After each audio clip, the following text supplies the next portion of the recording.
This video is for the 4-post hoists. There are 2 in the shop. I'm going to show you how to operate both of them.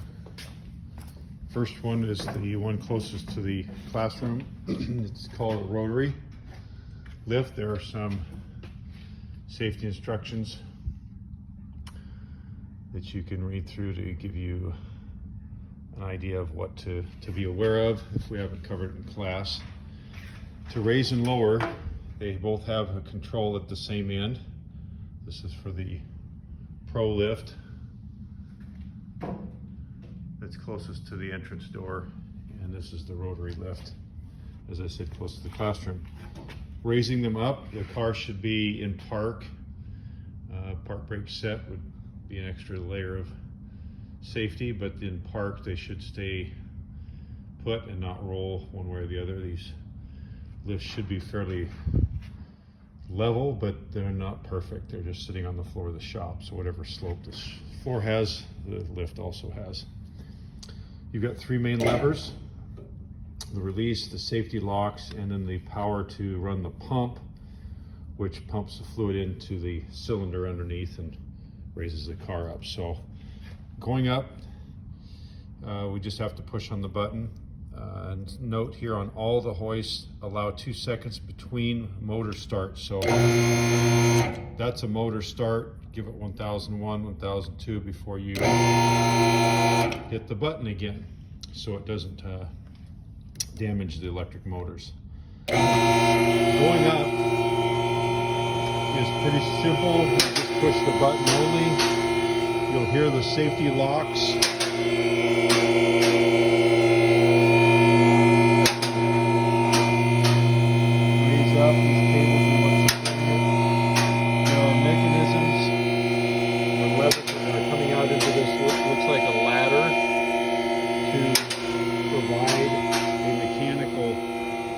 Safety. So if the hydraulics were to go out all of a sudden and it drops pressure and lowers, the safety locks would catch and protect it from dropping clear to the floor, or if you're underneath, working on you. So going up, they ratchet. Going up, which means that they will continue to go by those safety locks.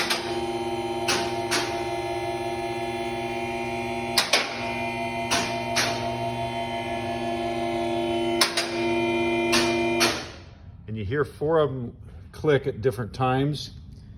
Now I'm up high enough that I can get underneath the car, whatever I want to do to the car, and so I now will release the pressure, and it drops down until the safety locks catch. All 4 corners have locked, so they are safe. And notice that I push on the lever to release pressure and nothing happens. There's no movement. I did want to show you these jacks underneath the car and how they operate. They are pretty simple. They're mechanical. They just slide out.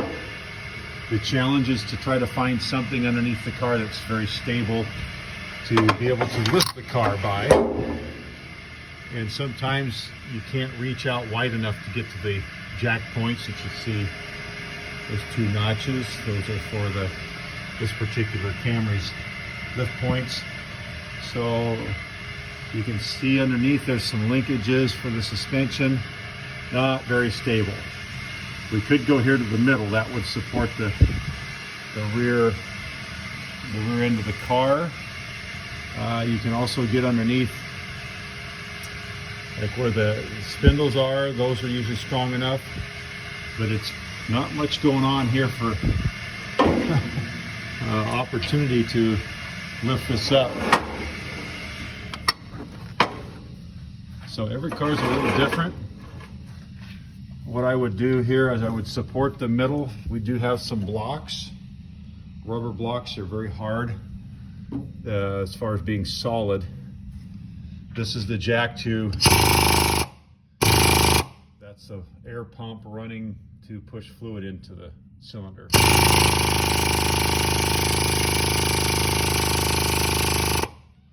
Now what I'll do on cars like this, and I'm going to support the car primarily in the middle, I will put something underneath these outer suspension components to keep the, not really to support the car, but to keep it from rocking back and forth, right or left. More of a stabilizer, with the lifting mostly being done here in the middle.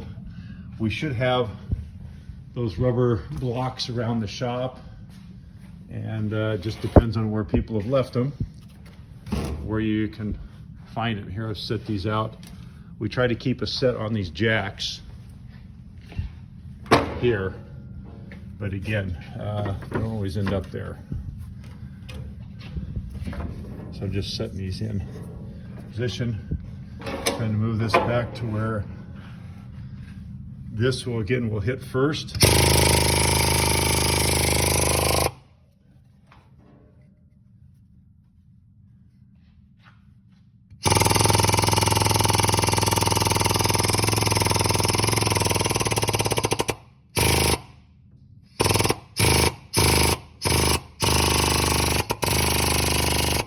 As you raise the car up, the suspension, the tires are going to want to extend down because of the shocks and the springs.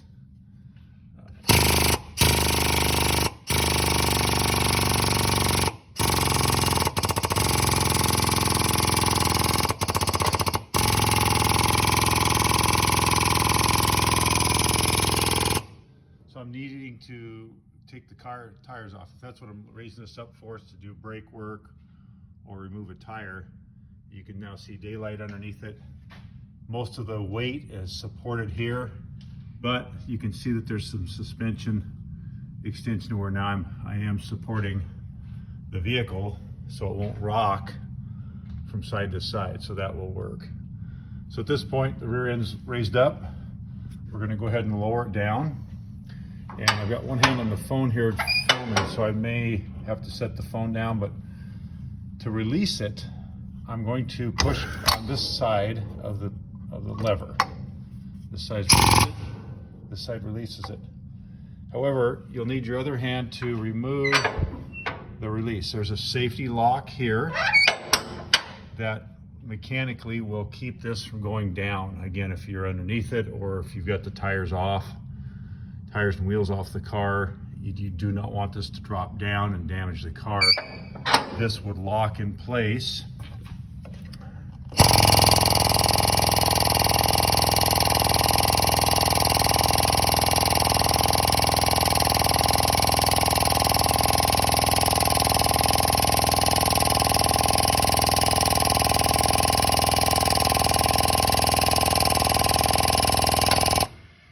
And that just dropped in. Now I'm going to let that down. It's mechanically stopping this arm from moving out. So that's, see, I went quite a bit higher to get there. So it's kind of a course adjustment. It's either, there's like two positions that it can be in. And now I need to take I've lowered the car down so it's sitting on the safety lock. I need to raise it up more yet. Now I can release it. And I'm just going to reach over and hit the bar here. And there's a second layer to this. So a lower lock and then the upper lock. So I have to hold those both up while I lower the car down. Try to make this a little. I'm going to have to try and hold on to that while I.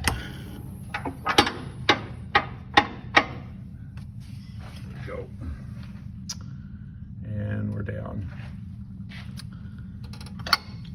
Both of these jacks, these slide in here with the handles. Take your rubber pads off, store them down underneath out of the way so they're there for the next job.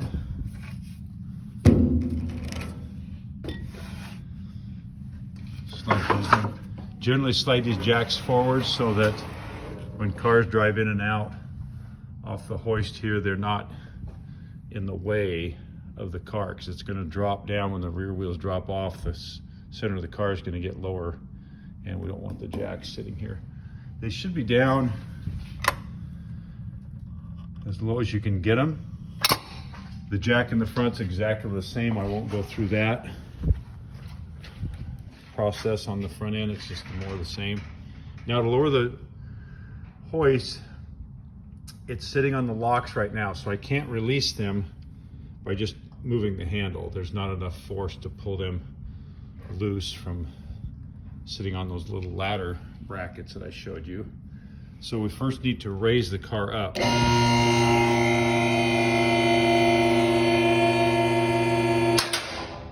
And I know that it's going up because I heard the ratchets click again, so it's actually went up to the next lock. I want to physically see that all four corners of the car are raising up. Then release it. Safety locks. And then I'll just use my knee here to release the lever here. This will release the hydraulics and let it drop down. So as I'm releasing it, I'm watching all four corners to make sure that they are all lowering down. They're all individual, so one can get hung up. The safety lock might not release, and you won't know it if you're not paying attention, and this gets a little interesting, to say the least, when the car has one corner that's not lowering. Things get a little distorted, and could, without catching it in time, we could have a car that's coming off the hoist. This is a very slow, methodical hoist. It's very safe because it does move slowly and you have a chance to react to some changes. So I just released the locks and the pressure's been released and we're down. Car's ready to be driven off the hoist. That's the rotary. The Pro Lift that's closer to the doors I mentioned is kind of the same. There's a little bit of difference. This is the button to power it up. Runs fluid up to this big cylinder on top. As it starts to move the cylinder, up it goes. Car's in park, so it's not going to roll back and off the hoist.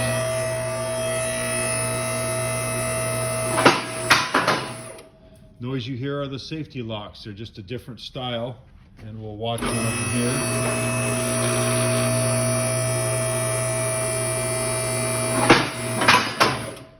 And those go out and mechanically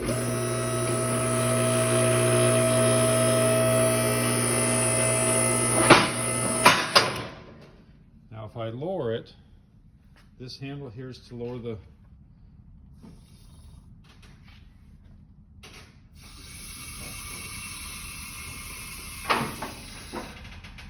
and it is now down and sitting on those locks, you can see. So we'll raise this on up.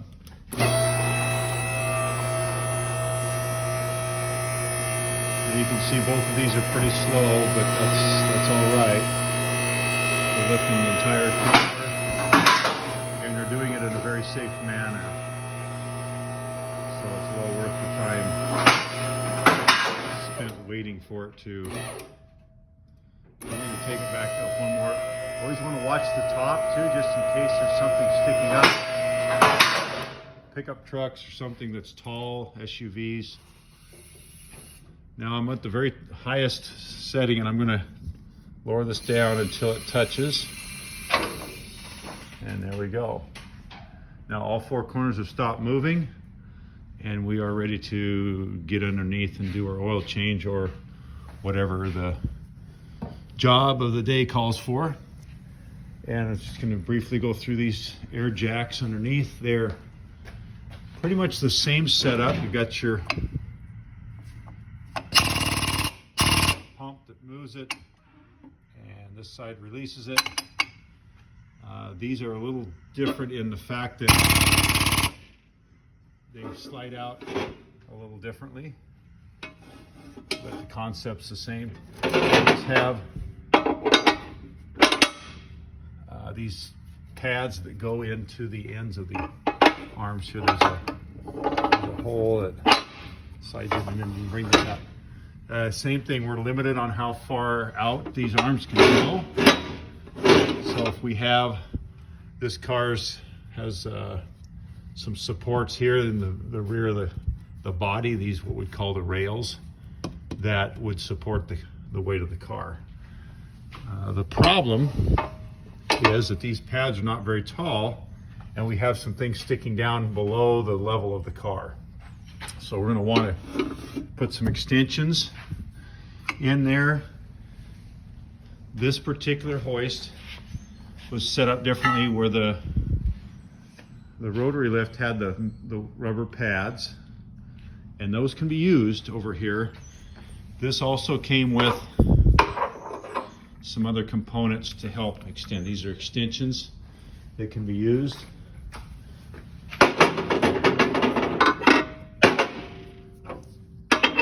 Extensions goes in and the pads fit in those. Now we're elevated to where we're going to touch with the pads first and not smash something underneath the car, exhaust pipe or just part of the car body. So those line up with the frame rail here, and I'm actually going to move back a little bit further, and away we go.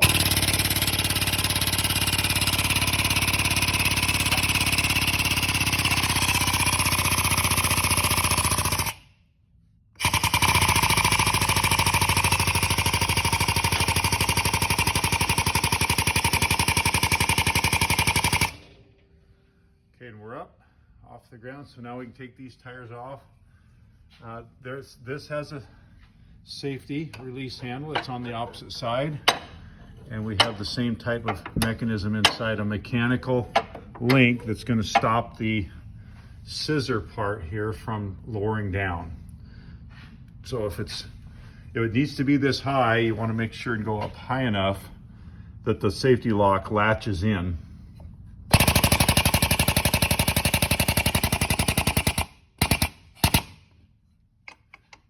Check it by.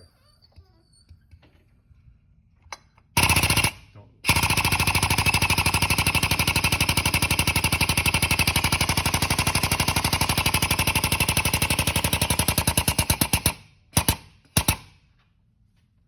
Feels like we're all the way up.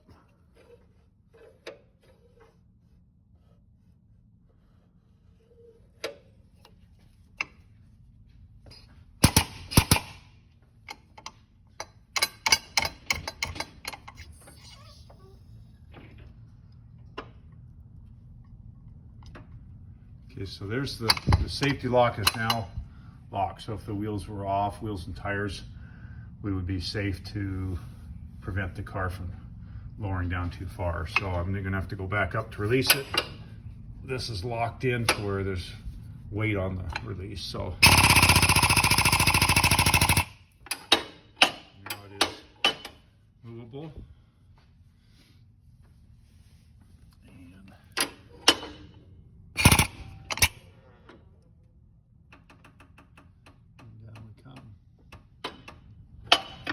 Once it gets past that point, these I think have another one near the bottom, but yeah, so it locks there as well, not quite to the bottom. So we're going to raise it back up to get beyond that, and then lower it back down to get completely down to the bottom. These need to come out, otherwise they're going to be a problem for the car backing off, especially as the cars, if they're lowered. And then let's roll it to the middle of the hoist. Make sure to pick everything up. And they go back on there. And we're ready to lower it, which ironically first we have to raise it up. These cannot release until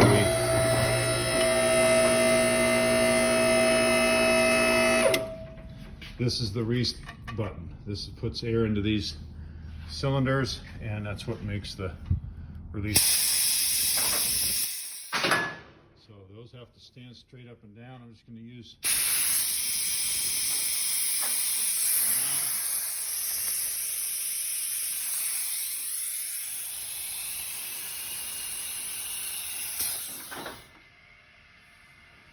make sure all four corners are moving, and you have to hold the release the entire time that this is going down, that it's lowering. And it's for safety, so if somebody happens to be underneath there, you can't lower this down and not have the safety locks help stop you if there's nobody here to attend to it.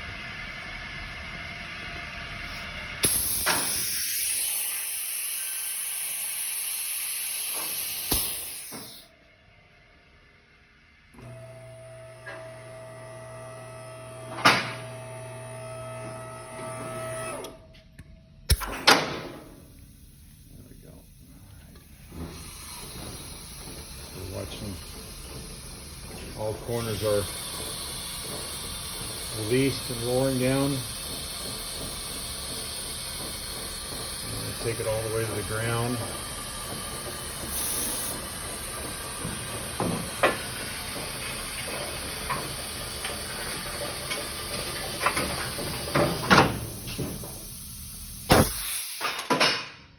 Okay, and we're done. At this point, the car's all the way down. It's ready to be backed off the hoist. The jack's up near the middle of the car, so it's not going to get hung up on the undercarriage as the car tries to back off. There you go. Safe operation.